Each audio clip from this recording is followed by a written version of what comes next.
Starting. Hey, don't break that. Hello, we're going live. We're live streaming. I think.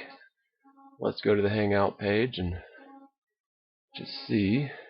I'll refresh it to make sure there's no sort of ad delay.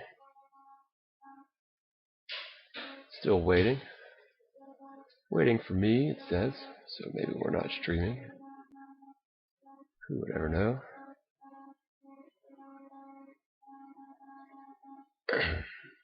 If we are live, hello everybody. Sorry for the fumble on takeoff, but just trying to confirm that I am live before I start going into too much detail, right? So let's refresh this again. Still does not appear that we are actually live. It says we're streaming. It says we are live on both sides.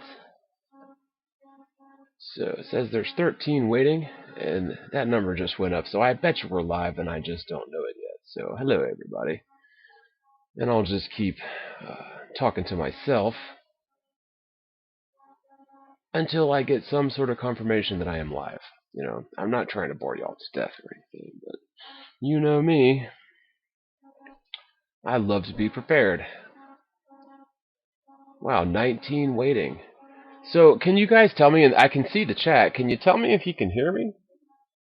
I mean, that would be just terrific. I mean, it seems the numbers are going up, it appears, in the live hangout.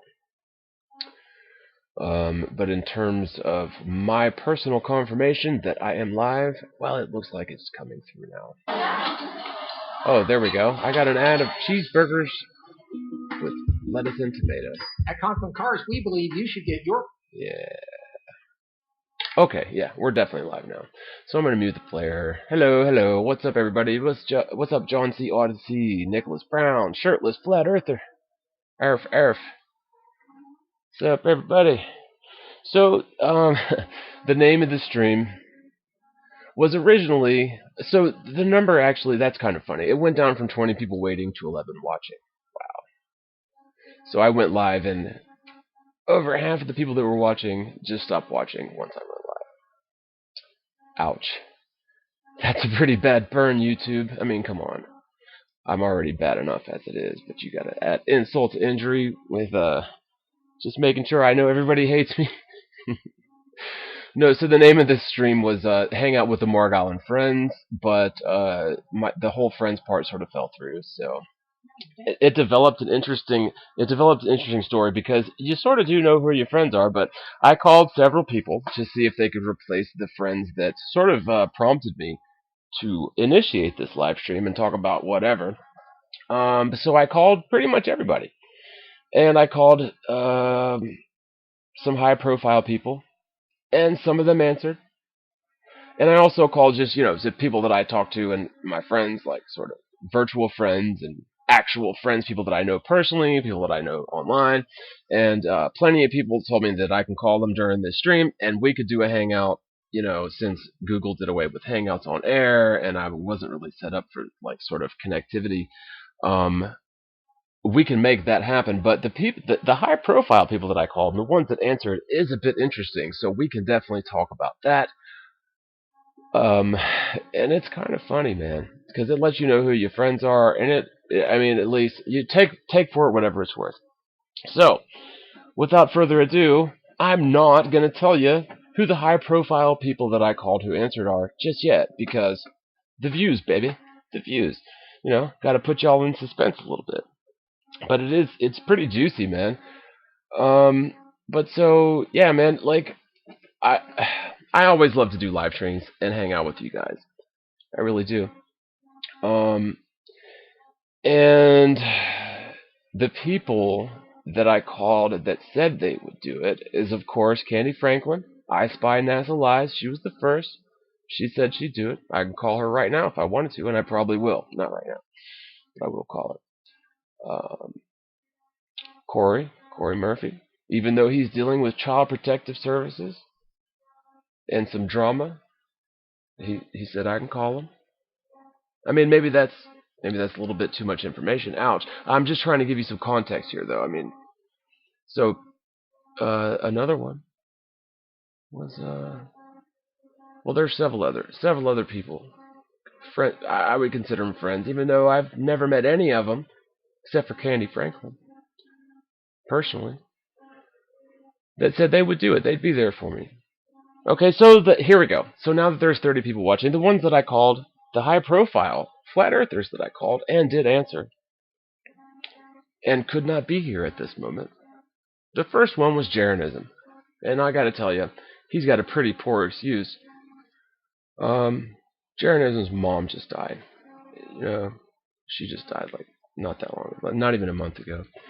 And you know what, man? Like I had no idea. He just told me. I called him out of the blue, just say, "Hey, man, do you want to do a stream with me tonight?" And he said that he would, and I believe him. But you know what? He's going through some grief. So you know what? Jaren gets a pass. I love that dude. Bottom of my heart, really do. Another one that I called that answered was Patricia Steer, and she didn't know who I was when I called, but she seemed sort of happy enough to hear from me, and said she would call me right back. Didn't hear back from her. That was over an hour ago. Called her back. She didn't answer. So, whatever. That's not that juicy, but love you, Patty Steer. I do. I love Patricia Steer for whatever it's worth and for all the drama. I've never had anything but good things to say about Patricia Steer, and I've actually met her personally, as a matter of fact, and Jeranism. And I got to tell you, man, that's a bit of a burn, because I would love to just sit here and talk to Patricia Steer with you guys and hear what she has to say about things that I'd like to talk about. But what else, right? Can't win them all. So I think this is the most juicy one of them all. Guess who I called and answered? They answered. And they didn't just turn me down. Ooh, it was way juicier than that. Ouch, ouch, ouch. Hey, let me hear it in the chat. Let me get some guesses. Who do y'all think that I called? And they answered. And you got to go kind of way back for this one, dude. But I called this person. It's a male. And they did sort of gay soft porn for children back in the day for MTV. Who do you guys think that person was? Take a wild guess. I want to see it in the chat.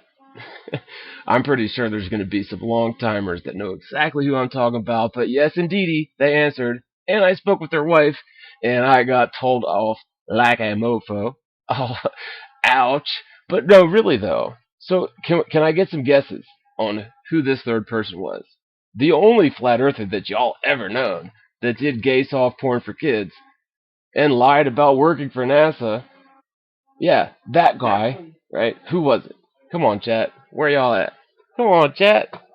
Ah, I'm leaving y'all in suspense. The ones that don't know, I just need to see if any of y'all 34 people out there watching knows who I'm talking about. And ooh, when you know what they said, it's hilarious, dude. Like, I wished I would have recorded it, and I don't do that. I'm not just gonna call people and record conversations. I mean, that's way a messed up thing to do.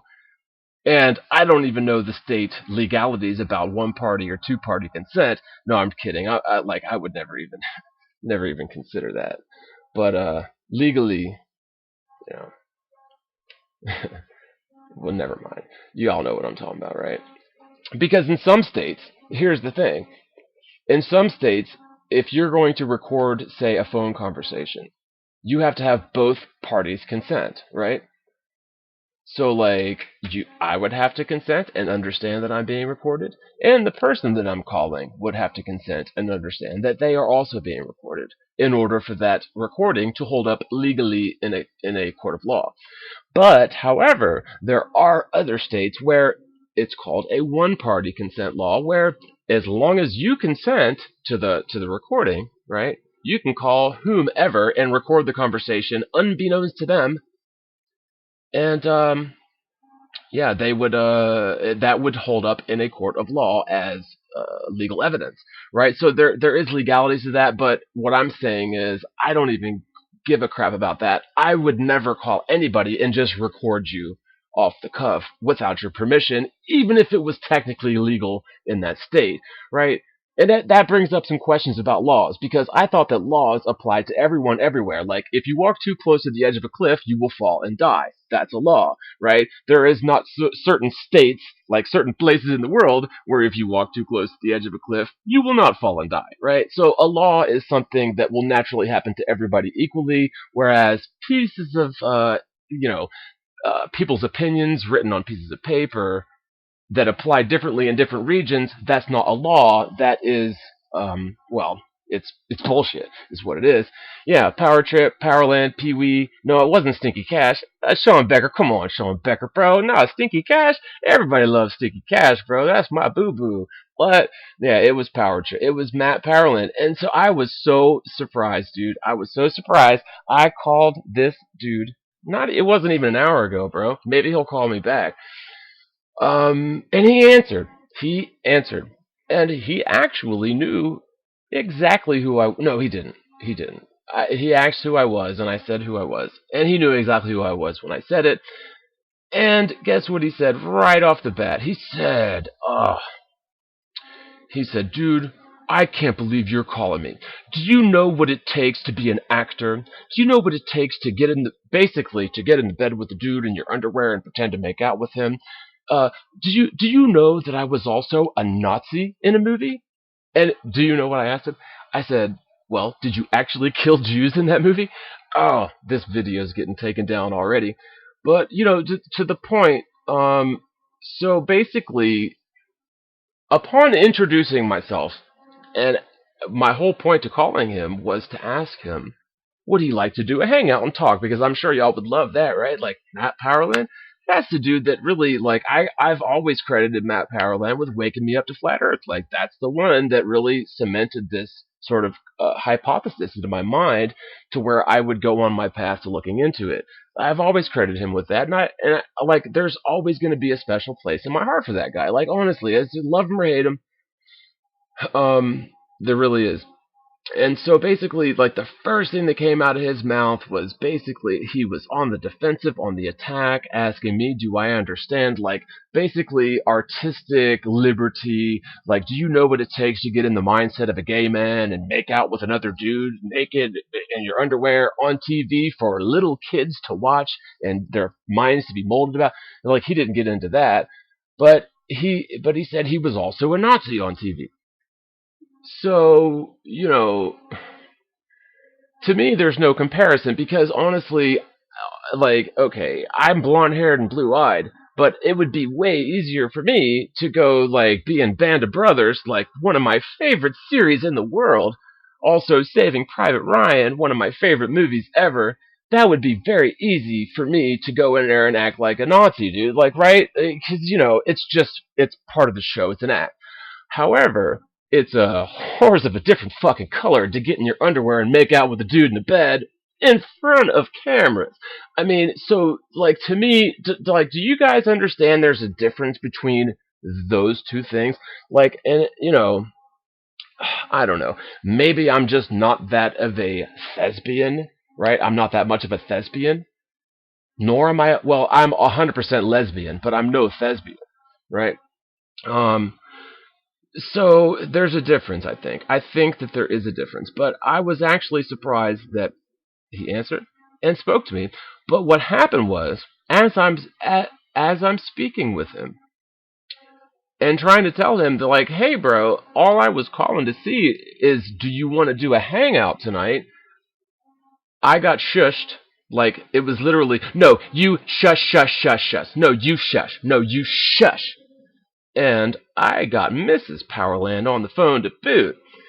And I was basically told that I am harassing her husband, and I have no business harassing her husband like this, and that I basically need to go get a life, go get a job, and I got hung up upon. So that was the essence of that conversation. And you know what? My opinion of Matt Powerland has not changed one bit after that conversation because, you know, yeah, Adam WNC Faraway Forge. That was I had seen Eric DeBay stuff and I wasn't really interested. I had probably seen Mark Sargent stuff, and I wasn't really interested. But there was a certain video or a couple of videos of Matt Powerland that he did back in the day, back in the beginning. I doubt you could ever even find him anymore, right? But they were good, man. Like, this dude was making points, and it gets you thinking, and it's a smart motherfucker, right? Dude, he was doing a good job. Like, back in the day, man, at the beginning, Matt Powerland was the shit, dude. I'm sorry, but he was. Dude, in my opinion, he kicked the shit out of all the other, both of them, right? Um, but he also claimed, Matt Powerland also claimed that he worked for NASA. That basically his shtick was that he was a conceptual artist who special. Hey, Lily, can you stop scratching the floor? Hold on, Lily, stop. You got it, baby. Stop. You got it. Good girl. Yeah, you got it. Shit, baby. My dog was just digging holes in the carpet, like whatever. But his whole shtick was that he worked for NASA as a conceptual artist, that basically what he did was space art. Like, he designed realistic conceptual art for NASA to show like how different planetary like hypothetical objects would react in different lighting and different sort of media, and that was his shtick. However, it came to my attention, and it became, actually, in my opinion, a solid fact, basically an admitted fact, that he never worked for NASA. It was all bullshit. And so, this sort of occurred to me around the same time, actually exactly the same time that I saw the MTV episode where he was making out with dudes in his underwear in front of dozens of, cameramen. And so my opinion of Matt fell a bit, because if you know anything about the truther movement, we know that Hollyweird is hella weird, right? Like, there's a bunch of like weird, perverted, pedophiliac shit going on in that realm, right? And so, you know, he lost a lot of points with me, at least initially. However, when I tried to confront Matt about this, not publicly, but privately through a mutual friend, I was basically preemptively shot down publicly for just trying to talk about this thing privately. So, like, this to me hit me like a ton of bricks. It was like, wow, like, who the fuck is this guy, bro? Like, yes, he's coming out with flat earth stuff.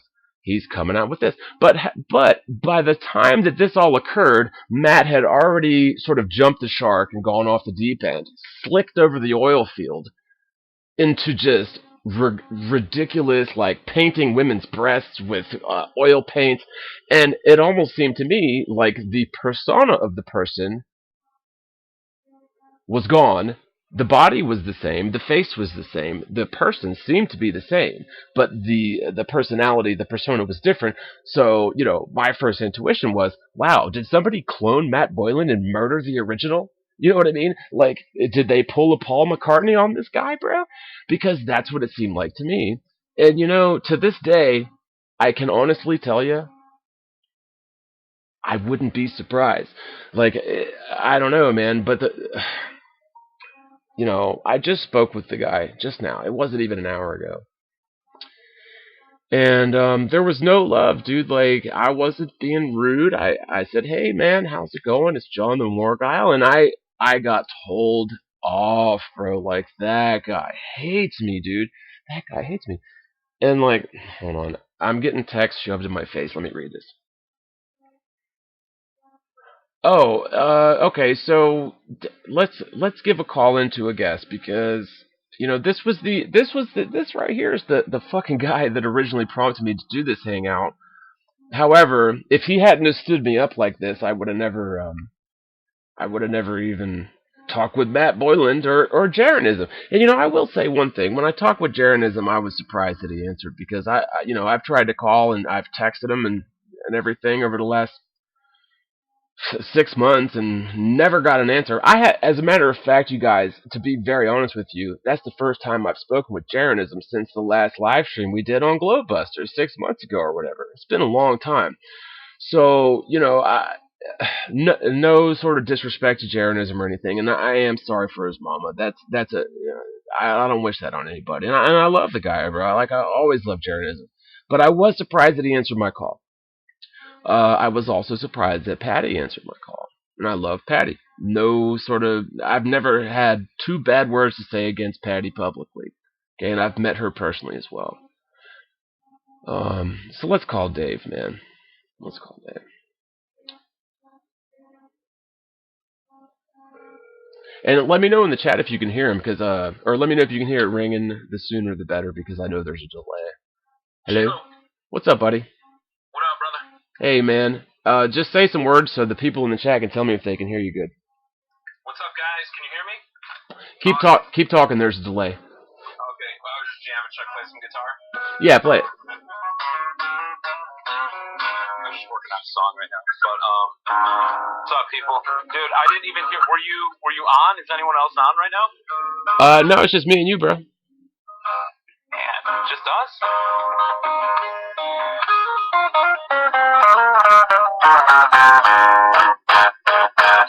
Can you guys hear me? Am I good?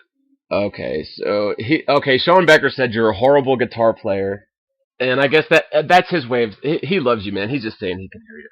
Thanks, man. I appreciate it. No, you're damn good, bro. Hey, man, if you never heard Dave Sim stuff, bro, actually, dude, I will repost some of your original stuff on my channel. I meant to do it a while ago, but I forgot. Dave's got some real good stuff, dude. Like, really. You need some breakbeats in your shit, though. What's that? You need some breakbeats, dude. We need to link up. Breakbeats? Yeah. Wait, what? Breakbeat again? Ah, come on. Is that like freaking like the like that kind of shit? No, it's about the beats, bro. It's all about the beats. Shall I beatbox for you? Yeah, dude, that's what you got. Not tonight, no. It's not gonna happen. But so no, dude. Like you had contacted me to see did we want to do a hangout tonight, and I was like, of course, because every time that you and I have done hangouts, it's been amazing, dude. We always have great conversations, and in fact, like this was. No, but really though, the fact that you stood me up the second time in a row, well, New Year's technically you didn't stand me up, but you kind of did. The second time in a row, no, but if it hadn't been for and I'm really just fucking with you. No. But this time, I got in touch with three people that I haven't talked with in a long time, and one of them was Matt Powerland. Did you hear the intro at all? No, I haven't heard anything yet. Oh wow! So yeah, so for everybody that probably already just heard this, but I called several people to try to replace you and your terrible guitar playing. And one of them happened to be Matt Powerland, and he answered. Oh, he answered. Oh, he did. He didn't know who I was, but he told me off with a quickness. He basically he told me that that I have no idea the sort of artistic integrity it takes to make out with another dude in your underwear. And then he said that he also played a Nazi in a movie, and does that make him a Nazi? And so, of course, my question was, did he actually kill Jews in that movie? Because, there's a big difference between those things. I mean, what do you think about that? Could you make out with another dude naked in your underwear in front of a dozen people in cameras, Dave? Me personally? Yeah, you personally. It's not my style, So what do you think about truthers who are not gay, pretending to be gay and literally getting naked with other dudes on a bed? Hey, man, let's put it this way, man. The guy, he's a freaking character, that's for sure. I don't know, man. It's pretty bizarre, if you ask me. I know, I saw that footage before. Was that the thing when he was on, what was it, like VH1 or MTV? Yeah, it was MTV. It was, what was the name of the show?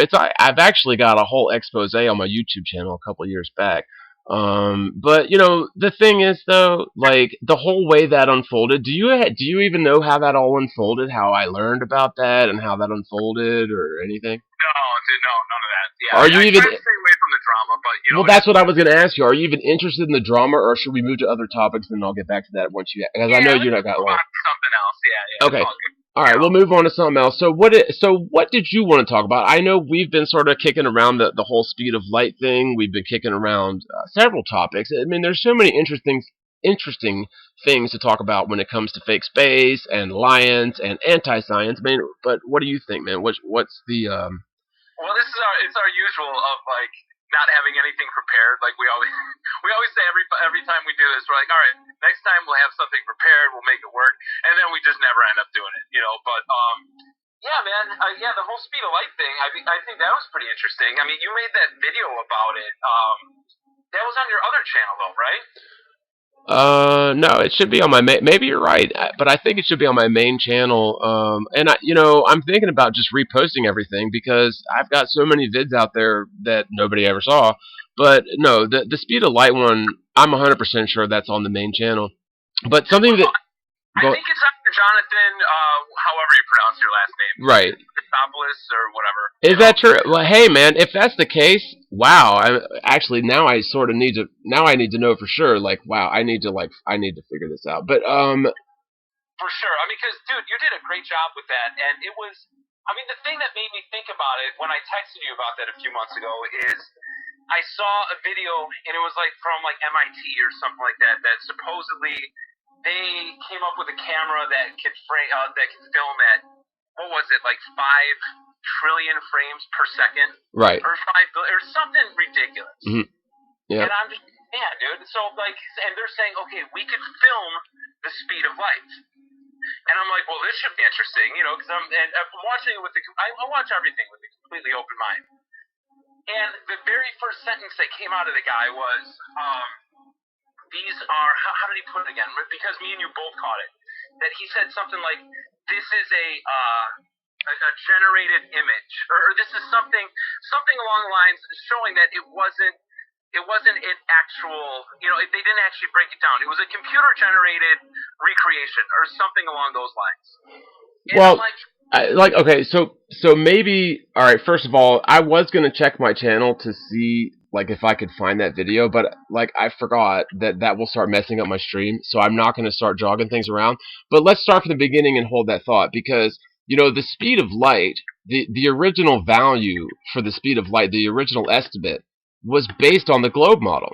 Okay, so to me, that's a big, huge red flag. Okay, so it was hundreds of years ago. I forget the guy's name, and I did do a video on this, but the speed of light was based on the time it takes for one of the moons of, I believe it was Jupiter, but one of the moons of Jupiter to transit the planet from our perspective. And from that, based on a guess of the distance to Jupiter that he had no idea of knowing, but his guess happened to be right, that's how they get the speed of light. Okay, so since we flat earthers know that the globe model is ridiculous. Wait, hold on, John. On a side note, they cover a lot of that in the book King's Dethroned, which, just anyone listening, everybody should read that book. It's a short book by Gerard Hickson, and it's awesome. Yeah, so they cover a lot of it. But yeah, anyways, go on. But see, honestly, King's Dethroned is a terrific book. However, the only experience I have with that book was actually Eric Dubé's reading of it, and he did an excellent job. However, I fell asleep less than halfway through it, so I didn't get through the whole thing, but it was terrific. Like, the points raised in that book are genius. King's Dethroned is probably the best, fake space flat earth book ever written, honestly. And Eric Dubé, despite his sort of scratchy, annoying voice, did a real good job reading it. Like, he really did. But I never got to that part, so I'm actually surprised that they get into the speed of light. Yeah, they go into that for. I mean, here's the thing. I like Eric Dubé's voice. I don't want. It's like one of those things. When I hear him speak, it's like instant relaxation. I don't know what it is, man. It's like maybe it's that monotone thing or whatever. But man, it's something that I'm kind of into. But not. Well, to each his own. No, I'm kidding. Yeah, he does. That was bad of me to like pick on his voice, but actually it gets on my nerves a little bit. Like I don't know. But here's the thing with Eric Dubé. All right, he was still. I mean, people don't give him enough credit that credit, or however you want to look at it. He's like the pioneer, bro. Like you cannot give that motherfucker enough credit. Like, love him to death, but he's a fucking asshole, though. So. Oh, he could be a total dick, and he could contradict himself sometimes. Like, I remember he was putting out videos about like anti-statism and things like that, and basically, about anarchy and voluntarism and things like that. But and then in the same breath, he's talking about Hitler and how Hitler was like this great guy, and I'm like, well, dude, even if, let's say, Hitler was all those things that you said Hitler was, like this amazing guy, it's like, dude, either way, he's still a statist. It's still going directly against the thing that you say that you're, like, it's just, just contradictory shit like that, Well, regardless of your views on Hitler, I don't think that he belongs in the same conversation as Flat Earth. And as being one of the pioneer proponents of Flat Earth, I think that he did more of a damage to the movement than he did a plus by introducing the love of Hitler into it. Now, personally, I'm not a big fan of Hitler. Although I am a bit German. Like I'm a 10th German, and my wife is actually half Jewish. So there's I don't have any dog in this fight, really. But I'm not a big fan. However, regardless of what your views are on the Nazis, I just don't think it belongs in the Flat Earth conversation. And in that respect, I don't know. I just think it's a fucking kind of a suspicious move, Yeah, well, dude, and here's the thing. I'm half German, and my grandma, my grandma's 95, and she grew up in Germany during that time. So a lot of the things that he was saying, I mean, I have direct evidence to show, like, hey, Eric, like, you're wrong about that, man. It's like,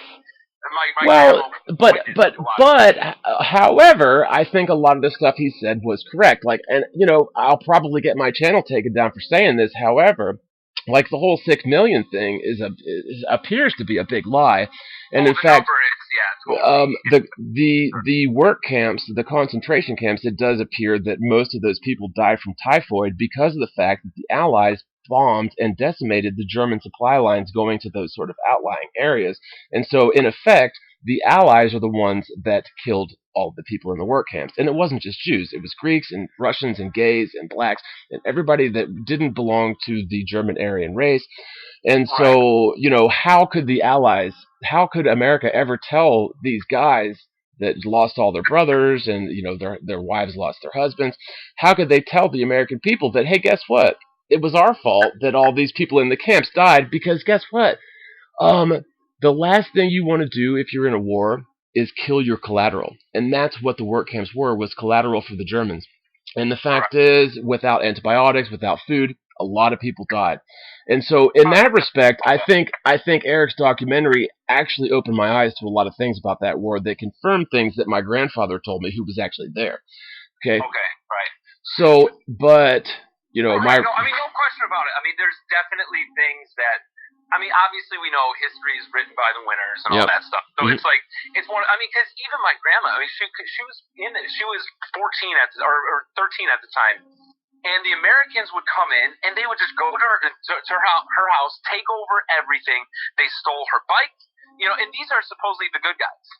These are the good guys. Oh yeah, no, the Americans, according to us, are always the righteous, doing the right thing. But it's like, it's all propaganda one way or the other, because whatever country you live in, of course they're going to sway it to think for the populace to think that they are always in the right. And this way, it always puts people against each other. It's the whole divide and conquer thing that we talked about. But yeah, that's a whole other thing with.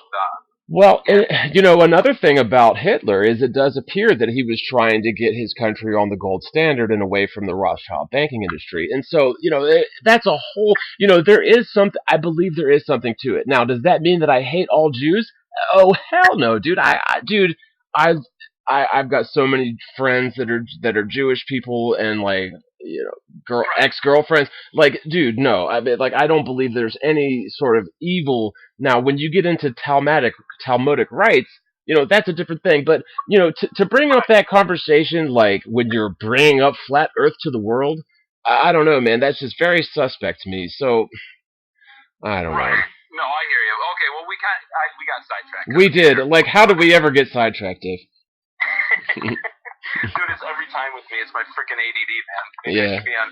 No, it's good though. So, but what was the? Okay, so we were talking about the speed of light, and the speed of light, the original sort of the yardstick was based on the globe model, and so every sort of quote unquote science that happened after that was within the confines of that yardstick.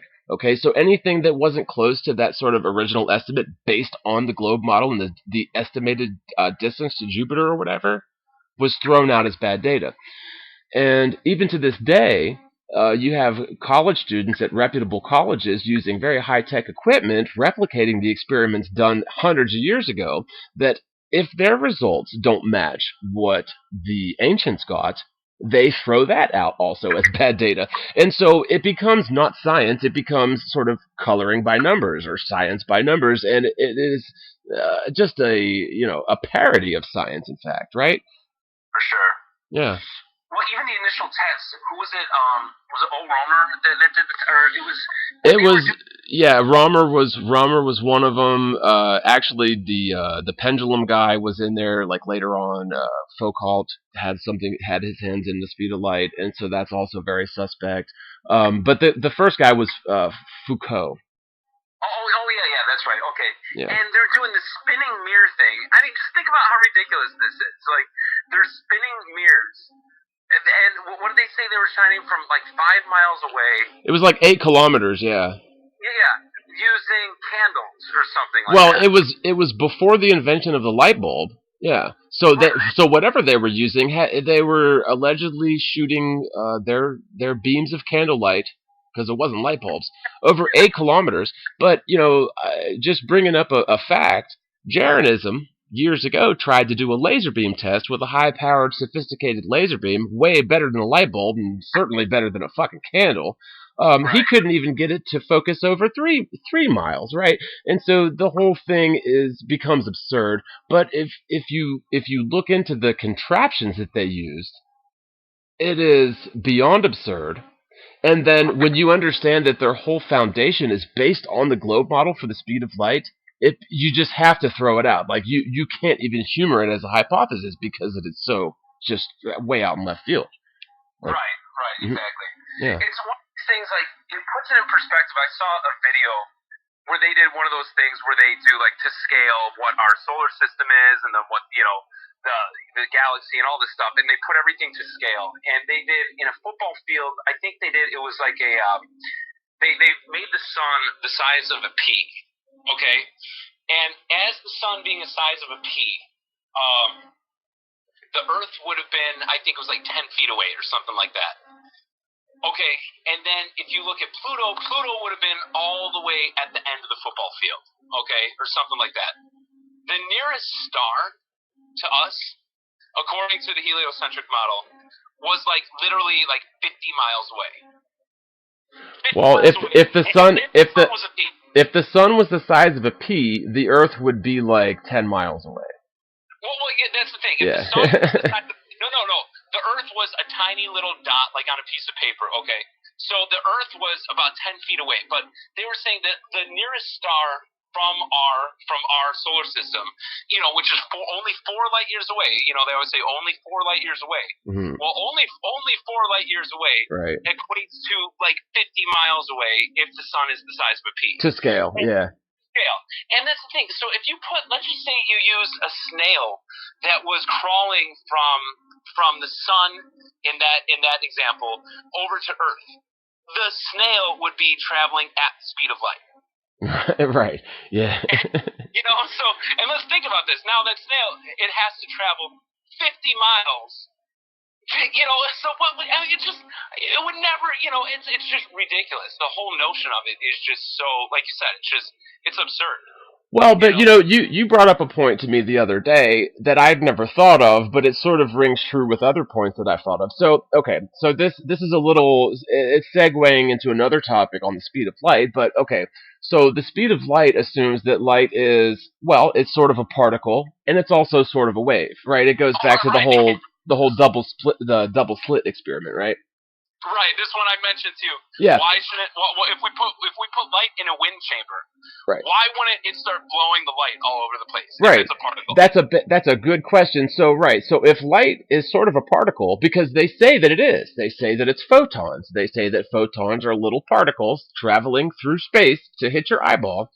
Right. If it's a windy day, shouldn't the wind sort of blow the light off course a little bit? Or like if you had super high winds or like jet winds, intentionally trying to blow light off of its course, shouldn't that affect particles? And you know what?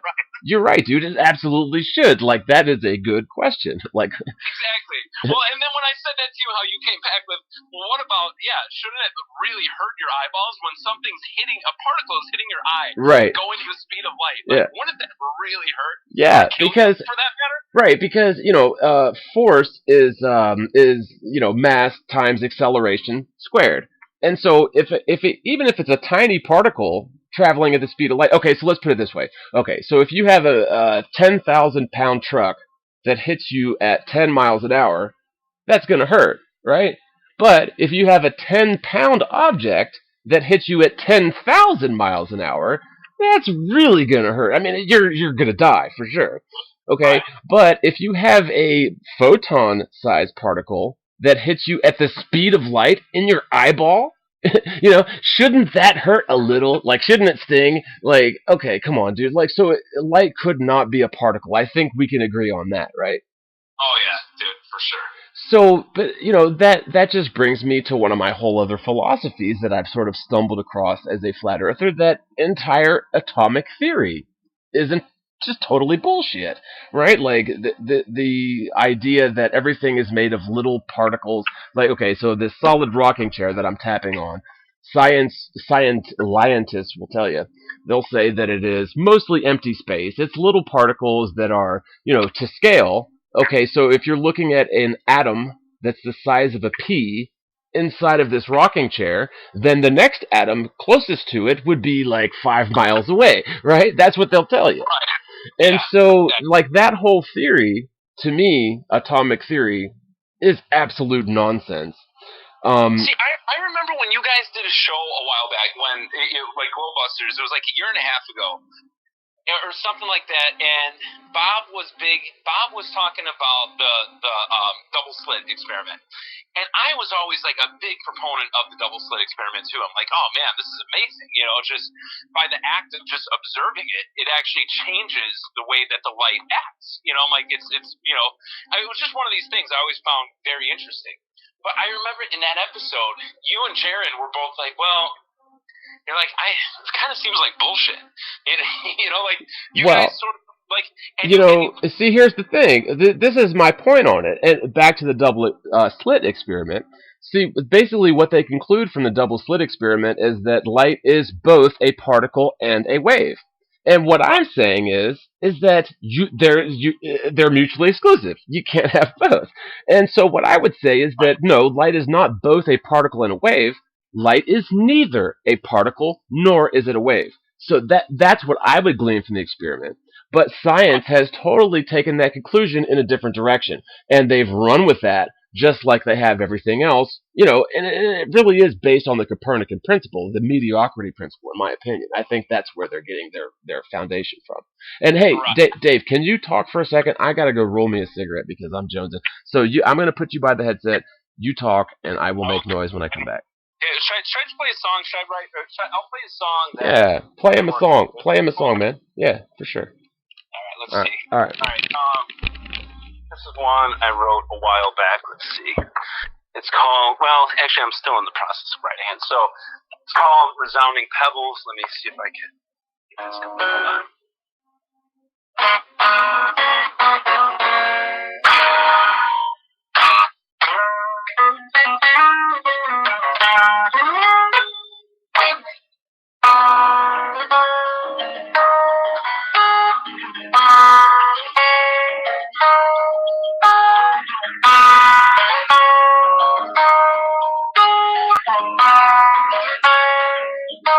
What do we do when our nation is torn? Why do we fight all of these endless wars?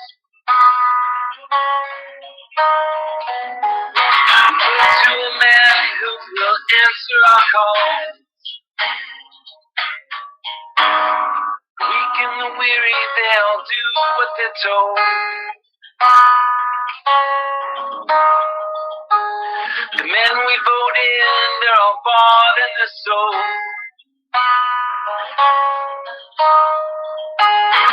Work us like slaves till our bodies grow.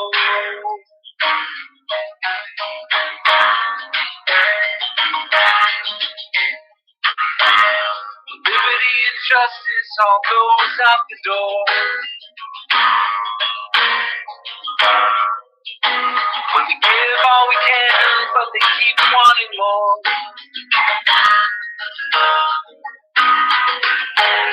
It's time to rise up and take back what is yours. It's time to rise up and take back what is yours.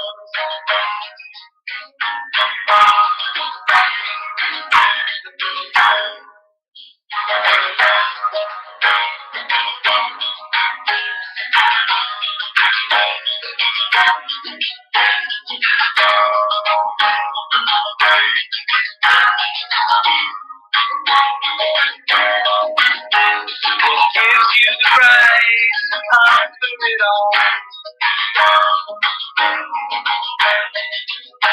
Carry the burden for you to stand tall. Now we give up our lives for a name on the wall.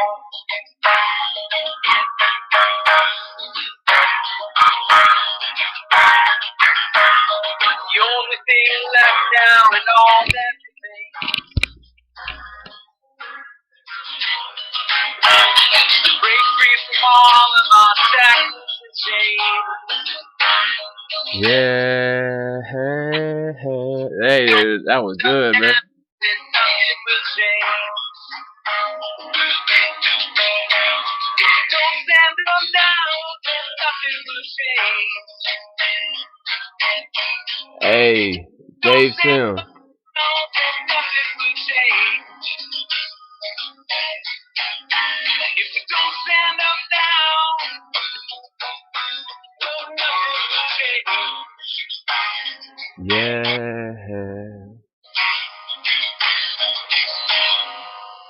Yeah, boy. Hey, man, that was good, bro. Yeah, man. You back on? Hey, man, yeah, dude, that was real good, man. Hey, we need to jam sometime, dude. I kept telling you, man, the last year, we gotta freaking get together somehow, you know?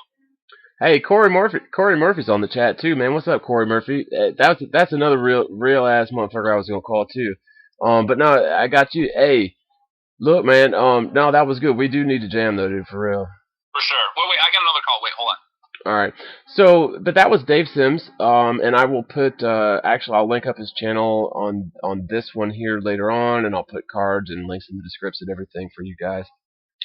But yeah, dude, so we were talking about the speed of light when I had to go roll me a cigarette.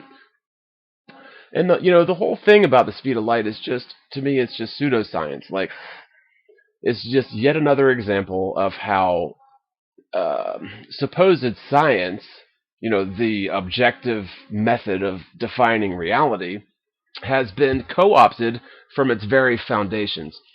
And, this falls back to the globe. This falls back to stolen history. This falls back. There's so many instances, even orthodontics. Like, I don't know if you guys saw, I reposted an orthodontics guy that was doing he did a speech that said basically all of braces is complete pseudoscience, and in fact, just certain methods of posture and the way that you carry yourself can have a way better benefit on one's teeth than braces. And actually, braces damage your teeth more than they do help, compared to his method, which is non-invasive and is just more like posture and natural ways of doing that. And so there is essence of pseudoscience in pretty much anything, pretty much everything that parades itself as bona fide science. And the speed of light is just yet another example, but I think it's a very important one because there are literally entire genres of education and genres of science dedicated to the speed of light and that sort of theoretical study, but it's all based, at the end of the day, it's all based on the globe model. And it's frustrating because, how can you ever argue with somebody that has a degree in that, right? Like, do the people that have degrees in studying the speed of light even know that it's based on the globe model? And if they do know that, do they know that the globe model's a pile of rubbish? Do they? I don't think that they do. And so I don't know, man. I'm glad that we live in this time, because as disheartening as it is to know that, like, for example, my grandparents died thinking that the Earth was a globe, that's very disheartening. Like, they lived their entire lives. And maybe 102 years ago, there were people in certain areas that were taught that the Earth was flat, but as a whole, for the last several hundred years, they've been basically forcing it down everyone's throats that the Earth is a globe. However, in spite of that, in spite of knowing that my grandparents died completely deceived about the ground that they walk upon, it's comforting to know that I understand the truth. And in that respect, I think maybe they are up there somewhere in understanding. I mean, maybe that's naive, but it's comforting to at least think that it's a possibility, right? Hey, Tom. You still there, man? Yeah, I'm back. All right. Hey, man, good stuff, though. Oh, thanks, dude. Yeah, that was... it's crazy. I wrote that song, part of it, when I was a big Ron Paul guy. Yeah. Oh, yeah, man. Yeah, man. Me too, bro. Yeah. Wait, hold on. Oh, my friend just got here. What up? But yeah, so I wrote part of that back then as it was going to be like this whole idea in my mind. I'm like, oh, I'm going to give it to Ron Paul. It's going to be this big thing. But then I ended up, basically I just started realizing like all of politics is BS. Any bit of it is just nonsense.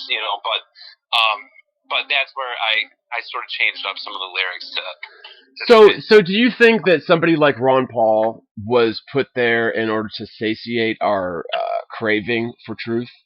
And at least to maybe give us sort of a vicarious voice in a politician that was then slaughtered by the media.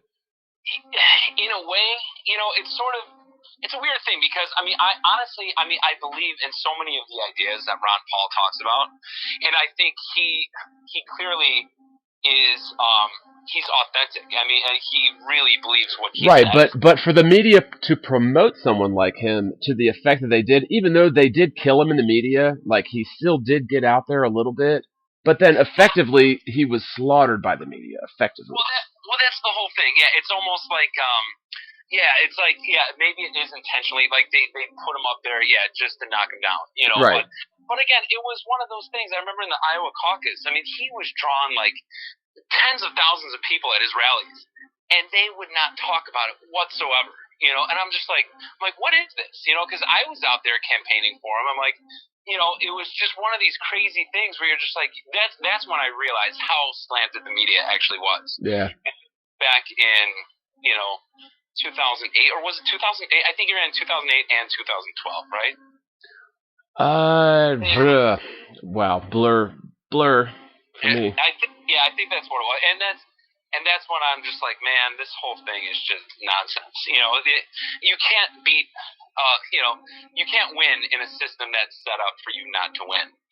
Right. It's the whole system is completely corrupt, and obviously we all know that. But dude, listen, I don't mean to cut it short, but my friends here right now. Hey, you already told me you could only be there for a little while. So hey, man, y'all go jam, and maybe one of these days I'll come up there and jam with you.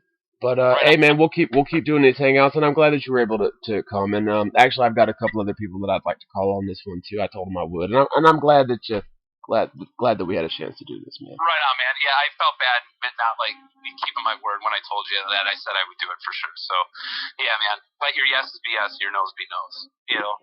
Hey, man, good enough for me, dude. All right, man. We'll talk to you later. All right, brother, man. Hey, could you do me a favor and email me just links to a couple of the tracks that you want me to put on the description here? And, yeah. Okay. I'm still working on a bunch of stuff right now, so maybe I'll just, if you want to link my other channel, because I've got my other channels where I start putting some of my music stuff, Dave's Music Lab. Uh-huh. And then, dude, no, I'll send you some stuff, though. So one of them is Dave's Music Lab on YouTube? Yep, you got it. Okay, and if you could, just text me a direct link to it so I can put it in the script. Okay, and then the other band I'm actually, where we got back together is Reindeer. So if anyone wants to check it out on Spotify, Reindeer, and we got 2 songs on there. One's, let's see, Pete Likes It, and then Spider Mites. That's my old band from back in the day, but we're getting back together now. So, Well, good deal, man. Right on. Hey, man. Well, hey, definitely love it. I love your stuff. Hey, the songs that you sent me in the past, I've enjoyed them, and I just wish I could put some breakbeats to them, maybe jam with you. Yeah, we'll get it going, dude. All right, brother, man. All right, take care, John. Talk to you soon. All right, bye. All right, so let's just check in on the chat. I would put the camera on, but I don't want to bog down the stream too much where it crashes. But wow, still 78 people watching, man. Love you guys. Wow. So yeah, okay. Rune Dragon says magnetism bends light, and that's true. Magnetism does bend light, but wind does not. And that's a point that Dave brought up to me the other day prior to this conversation. And to me, that's telling. So does that sort of suggest? I wouldn't say prove, but does it suggest that light is a electromagnetic phenomenon rather than a physical phenomenon? And I would tend to lean towards the former.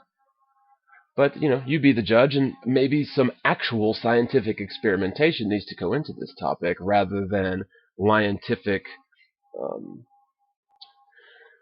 masochism, right? So I'm reading the chat here. Let me scroll up a bit. It is kind of going crazy in the chat here, but so Silver Fox, Slyer Fox says all stars, including the ones in the southern half of the world, rotate east to west. All of them.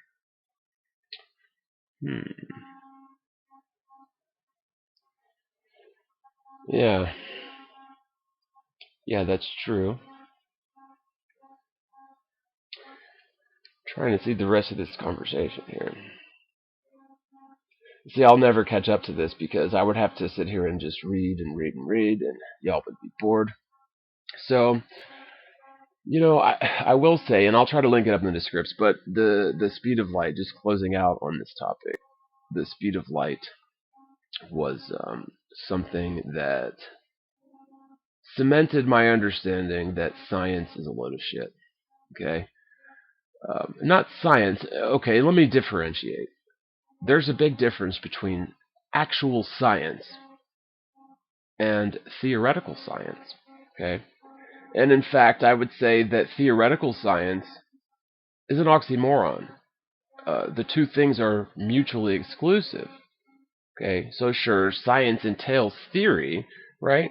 But if you can't physically examine something, if you can't pick it up and touch it, you can't measure it directly, and you can't falsify certain theories pertaining to that thing that you cannot pick up and touch, then it is no longer science. It is something else entirely. Okay, and to call that science is an oxymoron. It is mutually exclusive to science. Science is something else.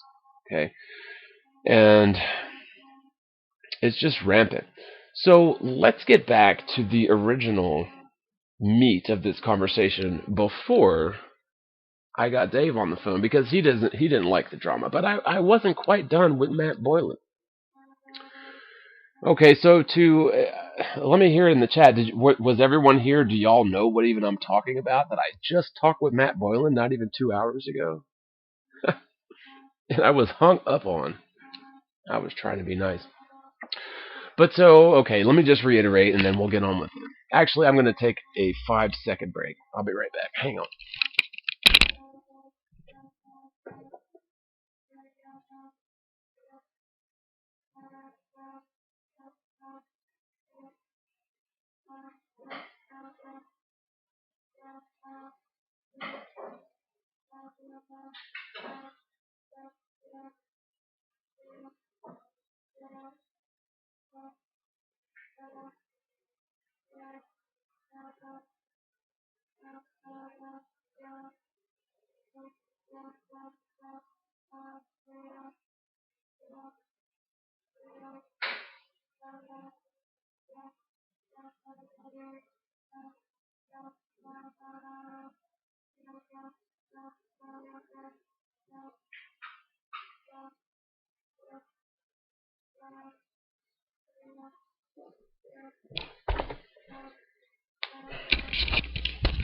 Okay, so the dude that we had on, Dave, was the one that initiated this hangout, and we set it up yesterday actually for today, and then today he at the last sort of minute he said he probably couldn't make it. So I had about an hour to spare before I started, and I just started calling people, called everybody, um, called virtual friends and actual friends and acquaintances, and well, let me just give you the litany of the high-profile people that answered and turned me down for various reasons. So the first one was Jeranism, and boy did he have a poor excuse. His mother just died last month, so but he did answer the phone, and he told me he was sorry he couldn't do it. He'd love to do it, and maybe we'll do it some other time. But shout out to Jaron, and I'm sorry for his loss. The other one was Patricia Steer, whom I also love her to death.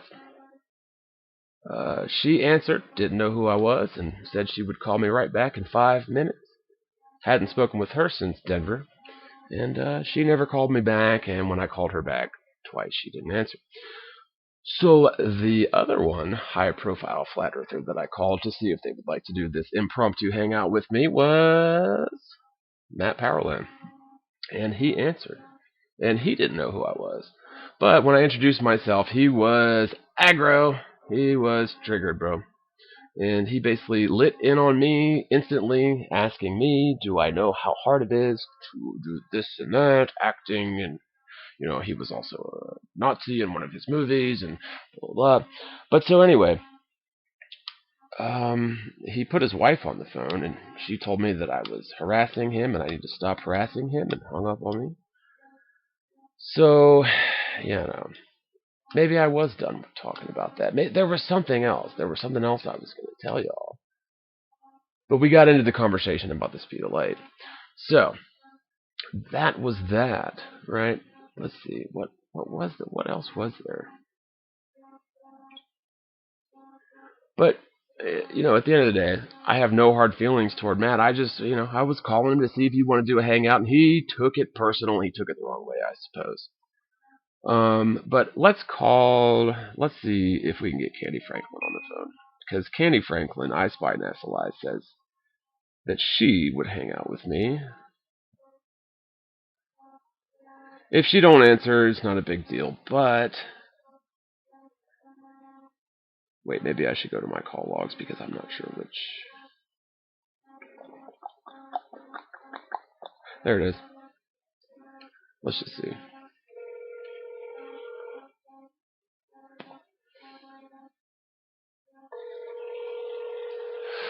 I also called Fran Anderson. She didn't answer. Love Fran Anderson.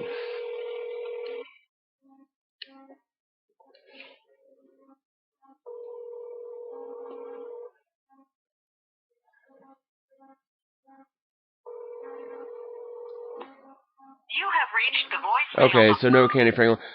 Corey Murphy said that he would do this hangout, but he's going through some things. Let's call him back, man. He said he would hang out with me. I'm just trying to find friends, man. Hey,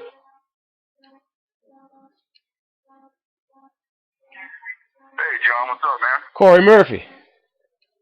How you doing? What's up, buddy? You're live. Oh, right on. Hey, everybody, how you doing? Yeah, man. I was just I called you earlier because I sort of half got stood up for the original stream hangout invite that I actually did. So Dave showed up, but I called you back because I had asked you, would you hang out with me, and you said you would. So I appreciate that, man. And here we are. Yeah, no problem, man. Just wanted to thank you, and you're doing a great job. And, I have some stuff going on, but I am free right now, so whatever you want to talk about, bro. Well, so how much have you looked into the speed of light thing? Well, with the speed of light, I've been reading some of Tesla stuff, and I think it may be more or less of a a magnetic phenomenon, or it could be an induction, through a medium, which is the ether. Yeah. Leaning towards, I know it's not a wave and a particle, that's for sure.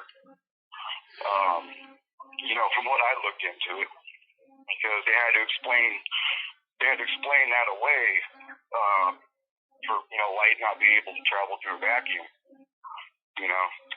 Right, but so like here's the thing, like they say, like from their perspective, light is both sort of a particle and sort of a wave. But doesn't a wave need a medium to travel through? Yeah, well, if there is a medium, then it doesn't need to be a particle doesn't need to be involved. But if there's a lack of a medium, then it needs to be a particle and a wave for light to travel through something void, and then to also travel through something that has material where it can induct through. So, I think it was Einstein that had explained away that there was no ether, because when they tested for movement of the Earth, it came back null and void. Yeah, Michelson Morley. Yeah. Right. Yeah, Michael Moore, an experiment. So, yeah. In order to explain that away, they had to take ether out of the equation and say it was both a particle and a wave, so it could travel through, a void space. But, even in a vacuum, which, when there's no matter for light to travel through, there still has to be something if there's no particle involved. So I think it's basically a rate of induction, through ether. Yeah, no, I totally agree. And, to me, though, it's sort of suspicious, though, that the double slit experiment would support this ambiguity, right? Because the double slit experiment, which I've never done it, I've only sort of, looked at documentaries about it and sort of understood the concept. So scientifically, I'm totally inept when it comes to this, but I understand it, right? But I've never done the experiment myself, and so scientifically, I have no ground to stand on. So this is just my opinion based on what I've seen. Okay, and to me, what are the odds? It's very suspicious that the double slit experiment would be so ambiguous about this to just conveniently fit exactly what you said about light traveling through the so-called vacuum of space, right? It's like this science all sort of interlocks and fits together very conveniently, doesn't it? Exactly. Yeah. It just, the narrative goes along, it goes along to fit everything, that it's got to fit a particular model, and if one experiment fails, then, a hypothetical, something has to come up to negate that, or to fit, to fit the model. So it keeps changing, and that's a lot of the stuff. I spend a lot of time looking into it because, I want to know what it is, what it is and what it isn't, because there's some stuff out there that, it's not correct. We can't observe it for ourselves, but, light is a very interesting thing, and I do believe that, it is a rate of induction that's actually moving through the ether. I believe that the ether exists. Right. So, but the ether. So here's a couple things. This is something that we raised, and I'll just run these two by you. And I'd never really mentioned one, and I'd never heard of the other before the other day. But Dave had told me the other day, he asked me, he said, if light was a particle, so if we're talking about little particles, photons traveling through the air or whatever, wouldn't the wind, if there was a strong crosswind, wouldn't that affect it? Like, wouldn't it blow light off course if it was particles? Like, wouldn't you think? Yeah, well, they just don't coincide together, of something giving off a particle and it also being a wave. It just, I mean, to me, that just doesn't, it doesn't go together. Right. You know, it just sounds like something, you know, ridiculous and made up. But, yeah, I mean, I don't know about a strong wind current. I've never really thought about that. I'd never thought about it either before, like the day before yesterday, but it actually, to me, it seems like a good point, because if you've got little particles traveling through the media, then shouldn't things like a crosswind affect it?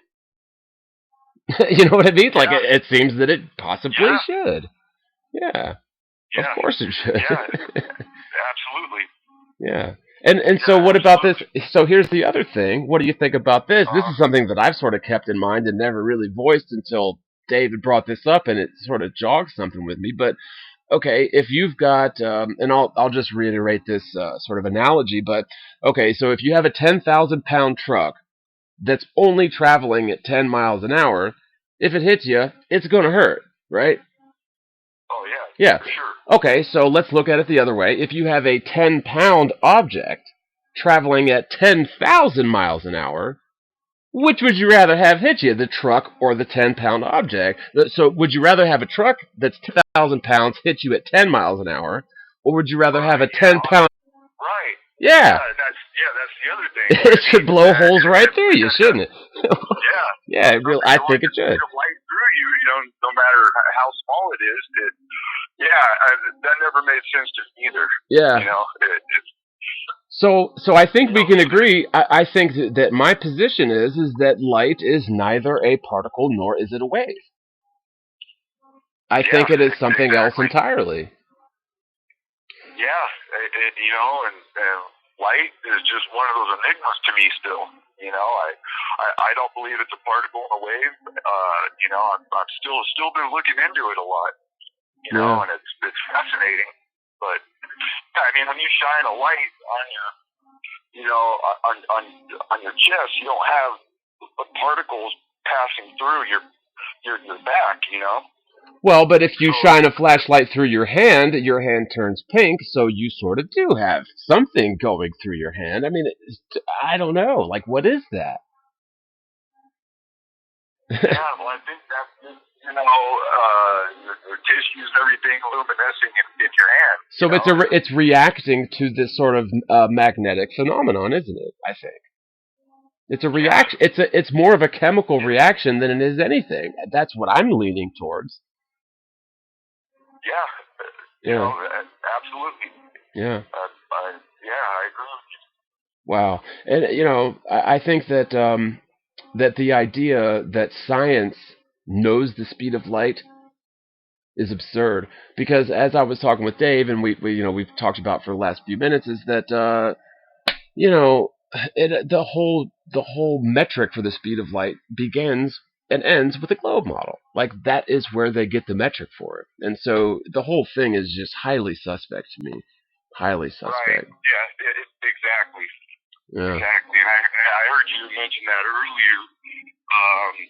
And I had to show off and on because I was on another team, I completely agree with you, heliocentric globe model, everything, that's the foundation for everything, once I found out that's not what our world is, then, the whole house is hard because that's the foundation which everything is built on, not just light, but, everything about our existence.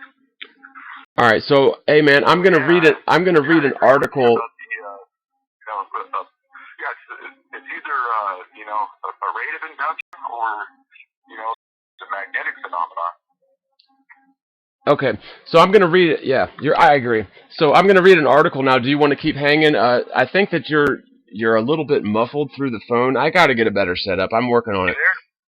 I'm still here. Can you hear me? I think.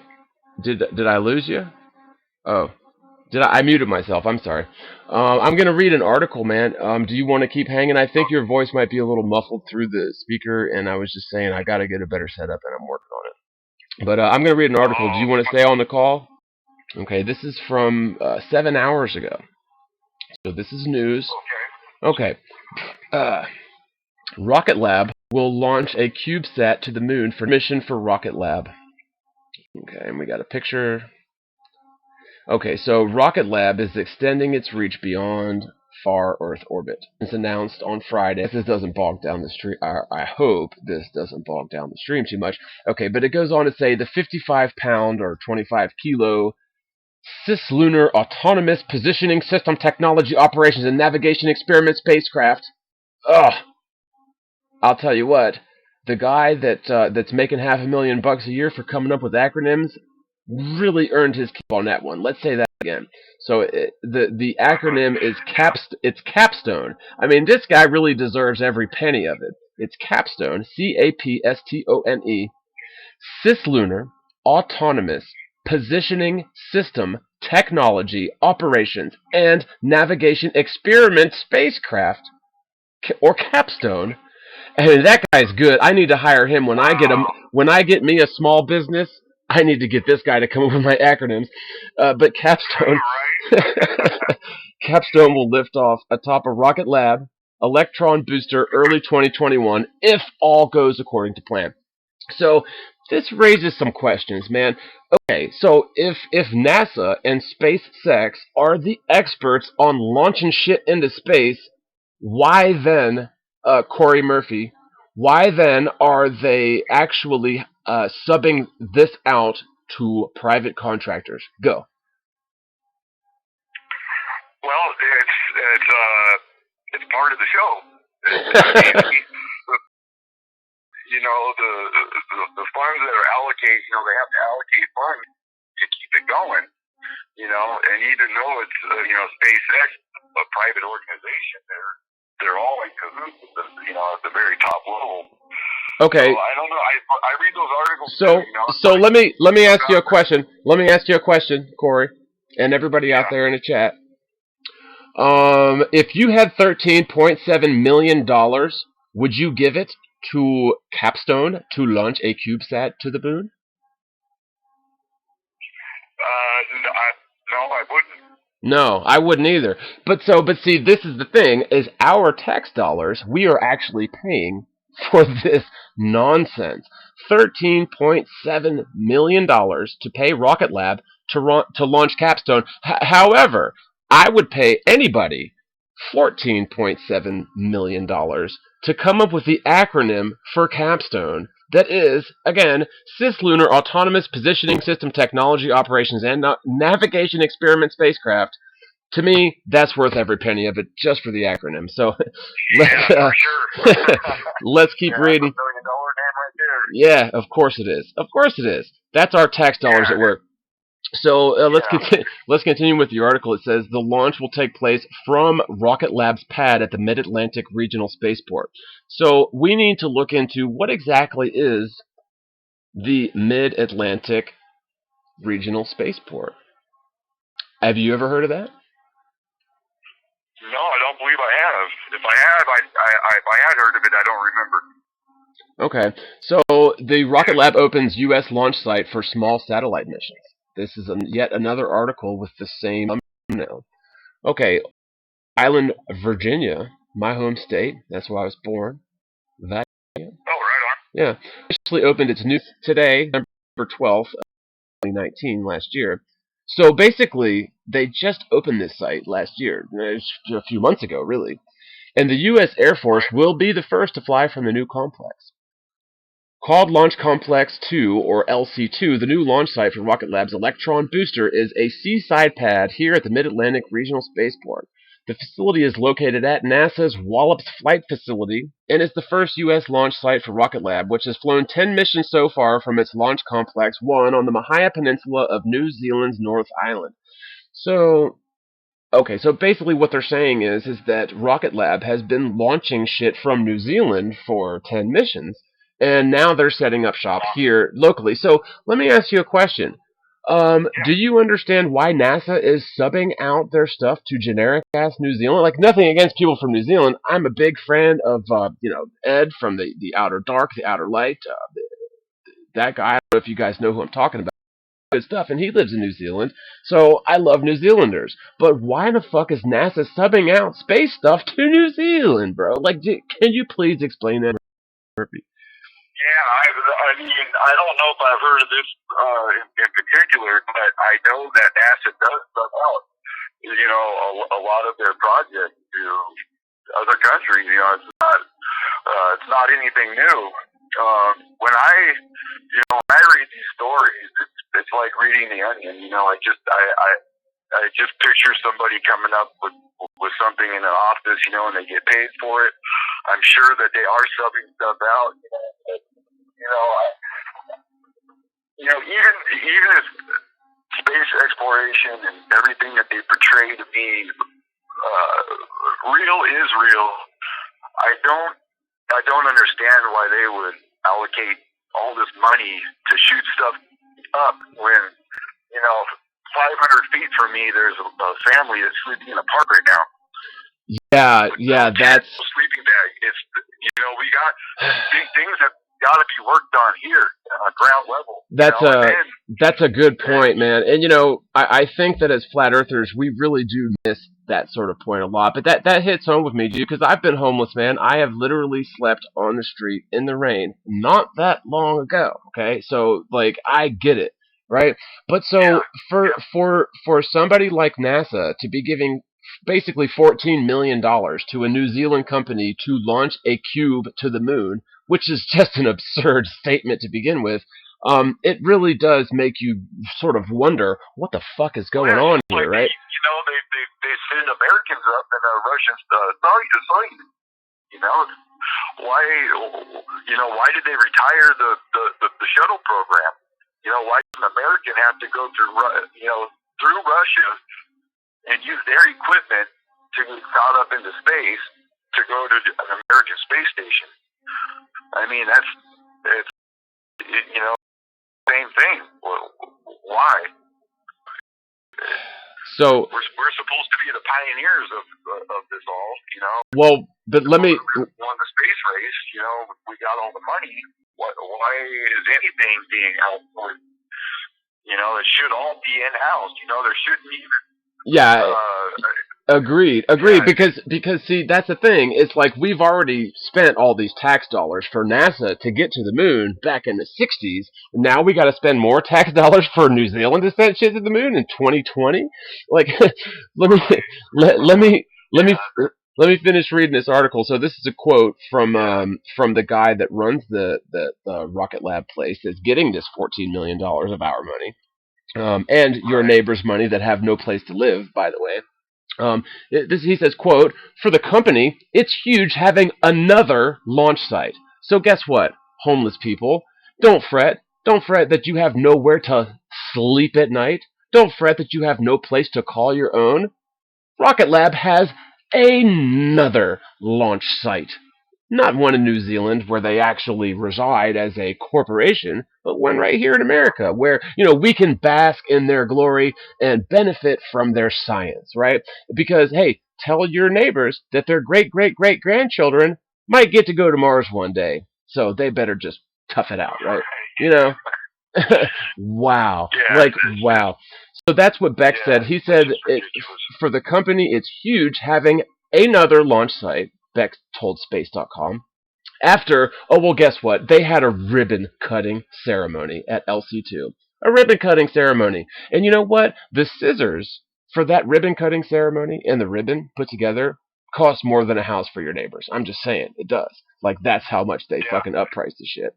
But they say, he goes on to say, quote, "Having two launch sites is great, but having one in the United States that can service all the government customers and service national security needs is really massive for us." So how, I don't understand this. How is having a second launch site in Virginia going to protect the national security of New Zealand?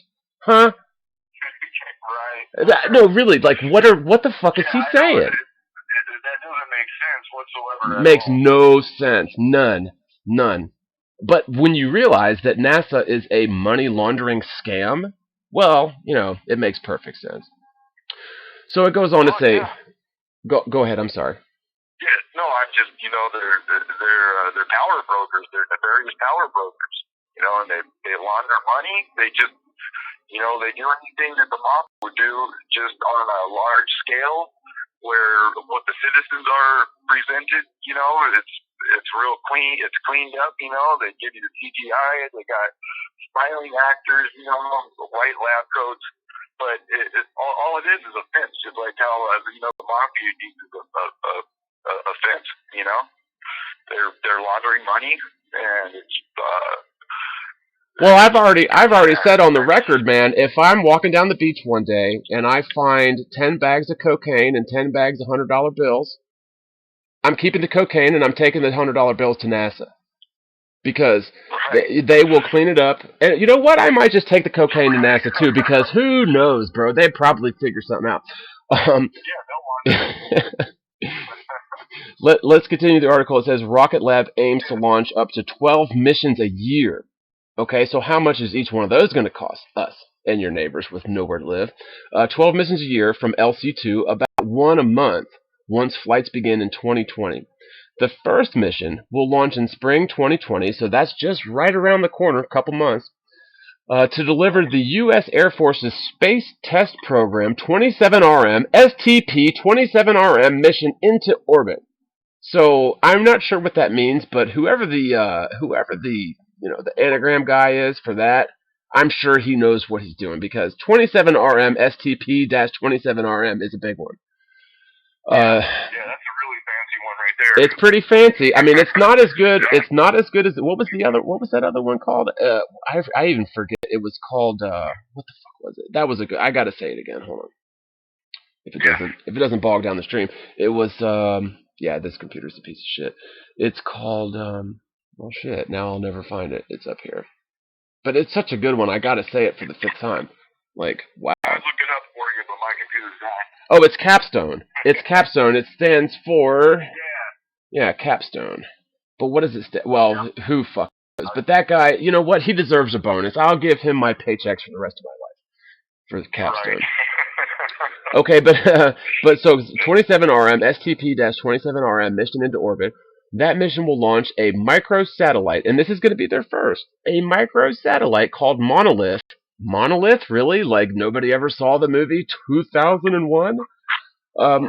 Called Monolith to see if small... Okay, so wait a minute. So they're going to launch Monolith to see if small satellites can effectively carry large aperture space weather payloads. So wait, NASA can't do that for $13.7 million or 13.6 or a little bit less than whatever they paid? Like, no, they have to... They got to sub this out to New Zealand, and they got to build them a totally new spaceport in Virginia. Okay, as they take away Virginians' guns, which is a big surprise. Okay, so they're going to launch that microsatellite called Monolith to see if small satellites can effectively carry large aperture space weather payloads, said Lieutenant Colonel Megan Thrush, Program Element Monitor for Space Launch and Control for the Air Force, in a news conference here today. So guess what, people? They are still wasting our money more than ever. Apollo was just the start. Apollo was the tip of the iceberg, and they have been bilking us for billions and billions and billions and billions of dollars for decades and decades and decades, and it's still going on worse than ever. And, right. And articles like this where you read between the lines and you kind of dissect it, and you break apart what it's actually saying, and you realize that it doesn't make sense at all. Makes no sense. They got it. That's part of their fence. They got to gloss it over for the public. It's okay. Our money is going there. They're doing this. But in reality, you don't have to scratch too far, under the surface to see what's going on.